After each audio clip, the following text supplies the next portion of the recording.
One genius, two games, three brilliancies. Please sit back and enjoy the world number one from Norway, Magnus Decimus Carlsen, destroying the competition here, back to back in titillating Tuesday, 24th of June, early tournament, and he's going in here on Sam Shankland first, an incredibly strong player from the US of A. He kicks off with the king pawn. Sam goes for the aggressive Siciliano, knight f3, d6, invites an open game, but knight c3. Magnus loves the sideline. This knight now develops an h3. We're really treading into the deep dark forest here. Can Sam keep pace? We see d4 going back into the open game. Sam's gone for the old shaven yin pawn structure. Very difficult word to say. Don't try it at home. We now see bishop e7, and here we go. You want to see some aggression. Let's launch the g-pawn down the board. Beautiful attacking move. Actually found by Magnus's long-time second, Gordon. There he is. Wonderful old goat. Lives down in Missouri. An old bachelor who loves chess as much as he loves barn dancing. Cleans up on a Friday night, the old devil. We now see knight c6 and g5 kicks this one back. It's now double attacked, the extended pawn. So Magnus defends here. Castles going straight into the line of fire. Brave. Bishop e3, a6, and now you could carry on with some of the tried and tested moves, but Magnus just wants to launch the entire army down the board. He does it. This is known as the bayonet pawn structure, and no, I didn't make that one up. It really is. You see it in the King's Indian defense a lot when white's attacking. You know, this is the pointy part. Be careful if you touch it over the board, it can cut. And now we see takes, and it's not great. You know, this is what Magnus does so well. He's plus 1.23 already, moved 12 against a super grandmaster, arguably a guy who should be booked up. But the moment you take him down a sideline into low time as well, they just can't keep pace. King b1 selected, the all-powerful engine wanting this first, but before Magnus can get too comfortable, his knight is kicked.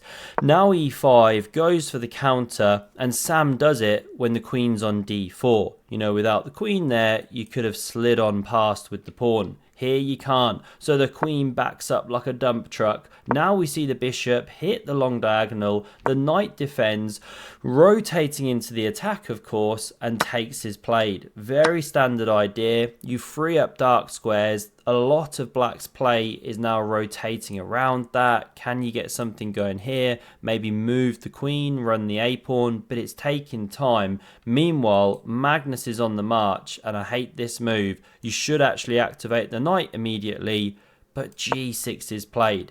Yes, it stops the knight hopping, but you just had to allow it, because now you can plow forth and you're using that g-pawn as a hook. Are we going to see the line and sinker? Because now the knight hits the center. Magnus simply takes, and how would you recapture here? Of course, remember the old maxim, always capture towards the center. But here it's terrible. If you'd have done that, it's mating 4. Hang your head in shame. This is how it leads to the mate here. You have to start doing stupid moves.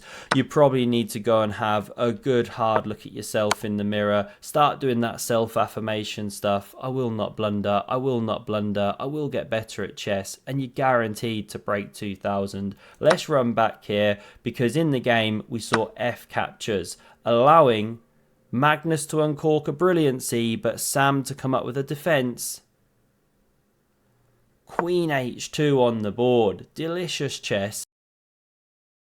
Mushrooms. If this one is captured here, then you crash through with check. Not quite mate, but an absolutely gargantuan attack develops here. Here's one sample hitting the bishop, queen covers, many ways to carve up the king, but here's one sample trying to remove the defender of the rook, takes, but guess what, you just opened more lines, check, rook collapsing, all sorts of horrible stuff, right? You can just imagine how it's about to go down. There's this huge king hunt, or say you step up, then you hunt and you hunt and you hunt, all sorts of stuff, right? Rook can join the attack. Let's just pause it there. It's like mate in 7.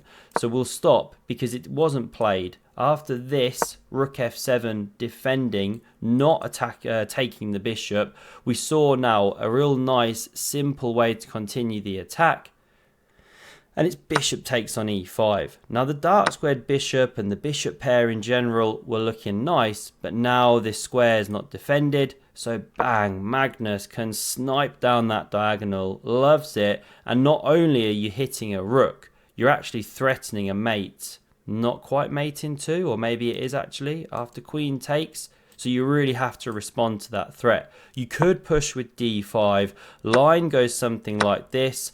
Takes, you've still got all the pressure, and you can't save this rook. You know, you get mated. So something like this, but the rook drops. Horrible stuff there. So we didn't see d5. We saw queen g7. Magnus simply takes. Queen recaptures here. And now, the second brilliancy of this game. It's stunning chess. Magnus plays knife f5. What excellent chess. Because after takes, you know, forced. This is coming. You can't live with that guy. The follow-up move is this. Can you find it? It's pawn to g6. Wow. Love it. Ripping open the lines. If hg, well, we already talked about the fact that you need to have a word with yourself if you're doing that. If queen takes, well, this is the idea. Picking up the queen. If bishop g5, what's the move? Still takes and still pin and win, baby. So we run it back. This was played. Now takes with check. The sidestep of the king, trying to use the pawn as an umbrella. Many grandmasters actually walk around with an umbrella regularly, even when it's not raining, just to practice this concept. And after rook dg1, if you try the sidestep, this is a killer. Or queen g2. Just bring the queen to the g file, and what to do. You can't add this guy to the defense or takes. You know, let's just show something random, a5, to show the threat, and this is it. Mate in 2 because it's the double check. So you can't retake the queen. That's all she wrote. So what did we see in the game? Bishop g5, no queen sidestep, but now queen h5, and it ended the game on the spot. The bishop's about to drop. The rook can't join the defense. The pawn can't be captured. There's really nothing to say. You'll then soon be crashing through to g8, and the mate soon follows.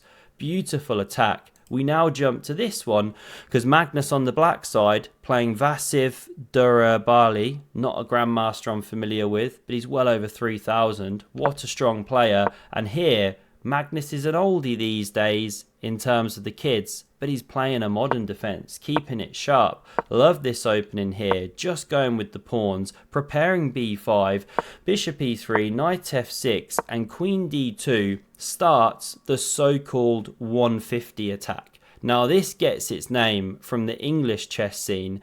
Back in the day, before the ECF, that's English Chess Federation, changed the rating system, we used to have like 150, 160, 170. Rated 200 would be like 2200. So rated 150 was like 1800 FIDE, let's say, somewhere around there. Idea was, if you play this system against a modern player with black who's rated 150, you'll blow them off the board. So it was called the 150 attack. And the idea is, after the 000, and it's not even Christmas, b5, bishop d3, queen a5, you soon just want to run the pawns down, f3, g4, and kill black. How can Magnus resist? First, he starts by pushing the b pawn forward, kicking back the knight. And now I absolutely love this. He plows forward with the c pawn, sets up a connect 4, only goes and unlocks himself a brand new lightweight carbon fiber bike. Absolutely exceptional. He is getting a bit older. He'll soon need that in his middle age, plus a bit of lycra, make himself a full-blown mammal. That's middle-aged man in lycra. We now see this one played to support the centre here. If c4 distracting the bishop, you know the knight can't crash through. Now bishop g7, and surely you plough forward with the pawn now, but no, we get the move. Pawn c3, and it's just a little bit strange. Can't quite put your finger on it. Bit like this picture of Snow White and the Seven Dwarfs. there's something a bit off there. How to pinpoint it exactly, we won't even go there. Just to say, something smells a bit funny. Magnus brings the rook to eyeball the king. Now you really don't want to be taking. So white slides past, but it's not really an explosive c4. It's a bit of a limp maneuver. Castles, finally h4, praise be. h5 from Magnus to shut it down, but g4. Andrea spinning the beats. Can you believe that in 13 moves, white is resigning here, not black? We get bishop a6, trying to put some pressure on. Now rook c1 defending, maybe a bit slow, a bit tentative, just start taking is preferred, bishop h6. Now Magnus brings the rook to the c file, and best is close the position immediately, don't let black open up the rook, and then take here, and go on with your attack. But in the game, we see g5, hate that move, because you kick back this guy, but you kill a lot of the attacking ideas. There is this plan still on the way, but Magnus can first fight back. We get d5 played here. His best move, is knight b6 actually, spinning around to pressure the pawn like that. He has also opened the bishop now, but not played here.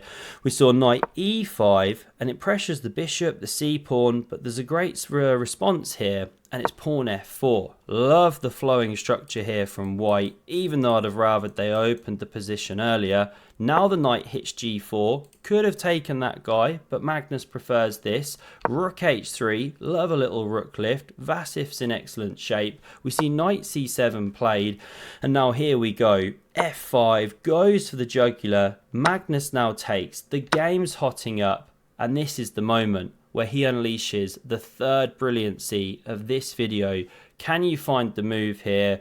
Think Ridley Scott, think Gladiator, on my signal, unleash hell. Very well done if you found the move of knight takes on d5. Use that cavalry, smash the enemy here, strength and honor. And what happens if you take back? Well, this is the idea.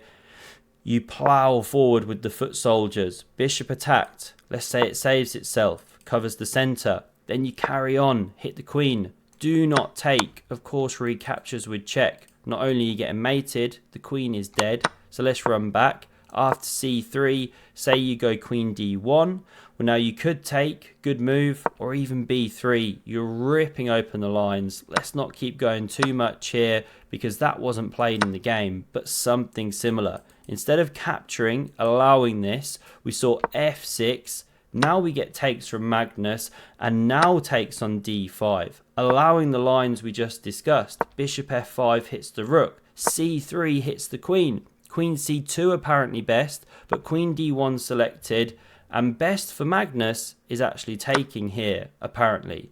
This is how the line now proceeds with takes, and what is it? Bishop takes, sorry, don't know if I had this line prepared.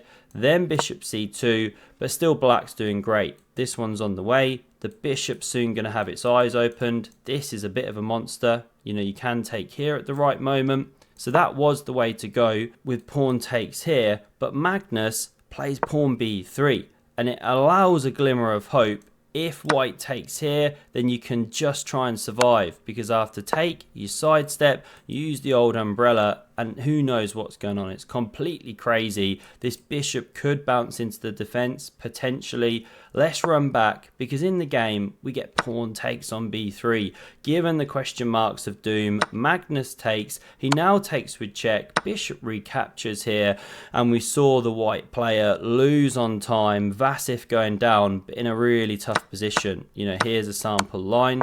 Takes, and that opened up a check. Now this one drops with check. And okay, king c1, queen comes in, I guess. Okay, no, rook c8 is better. You can block, but what to do? Everything's collapsing. This is game over. Something like this, right? Final position. Hope you enjoyed these two for the price of one. Do consider subscribing if you did, and check out the video on screen in case you missed the absolute game of the year between Richie Rapport and Pragnananda. Thanks a lot, and see you soon. Cheers.